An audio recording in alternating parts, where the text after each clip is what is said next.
وعلیکم السلام ورحمۃ اللہ وبرکاتہ۔ جی، نماز کو اول وقت میں پڑھنا یہ افضل عمل ہے۔ جہاں پر روٹین ایسی ہو کہ نماز کو مؤخر کر کے پڑھا جاتا ہو، ڈیلی اور روزانہ کی بنیاد پر ہی نماز اگر تاخیر سے پڑھی جاتی ہے تو اس میں بہتر یہ ہے کہ ایسا شخص اول وقت میں نماز ادا کر لے۔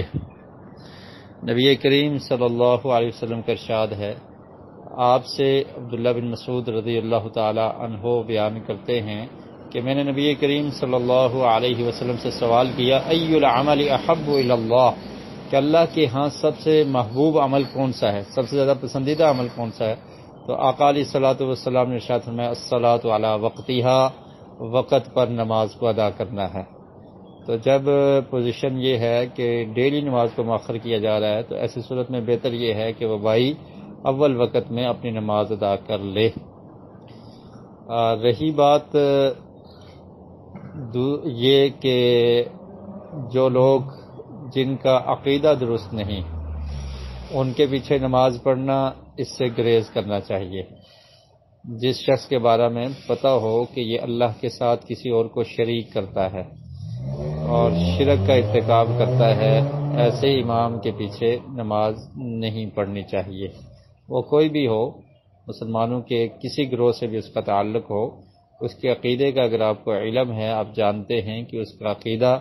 درست نہیں، وہ اللہ رب العالمین کے ساتھ کسی دوسرے کو شریک مانتا ہے، تو ایسے شخص کے پیچھے نماز پڑھنے سے بچنا چاہیے۔ جی، اگر وہ شخص پہلے وقت میں نماز پڑھتا ہے تو اسے پہلے وقت میں نماز پڑھنے کی فضیلت اور اجر حاصل ہوگا، اسے یہ ثواب ملے گا، اول وقت میں نماز پڑھنے کا ثواب جو ہے، اور یہ جو فضیلت ہے وہ شخص اس کو پا لے گا۔ اور جماعت کی صورت میں اس کے پاس ایسی جماعت نہیں جس میں وہ حاضر ہو سکے، تو یہ بھی اس شخص کو اس کی مجبوری کی وجہ سے یہ کہا جا سکتا ہے کہ اس کو اجر ملے گا، کیونکہ اس کے پاس ایسی مسجد یا ایسی جگہ نہیں جہاں پر وہ اپنی باجماعت نماز بر وقت ادا کر سکے۔ تو باقی اول وقت میں نماز پڑھنے کا ثواب تو انشاءاللہ کنفرم ہے۔ تو باقی بھی اگر اس کا عذر معقول ہے تو جب کوئی شخص بیمار ہو جائے تو وہ جو صحت کی حالت میں اعمال کیا کرتا تھا اس کا ثواب اس کو ملتا ہے، حالانکہ بیماری کی حالت میں وہ نہیں کر رہا۔ وجہ کیا ہے کہ اس کا عذر ہے کہ وہ اب وہ کام نہیں کر سکتا۔ تو اسی طرح اس شخص کا یہ عذر ہے کہ وہ مسجد میں نہیں جا سکتا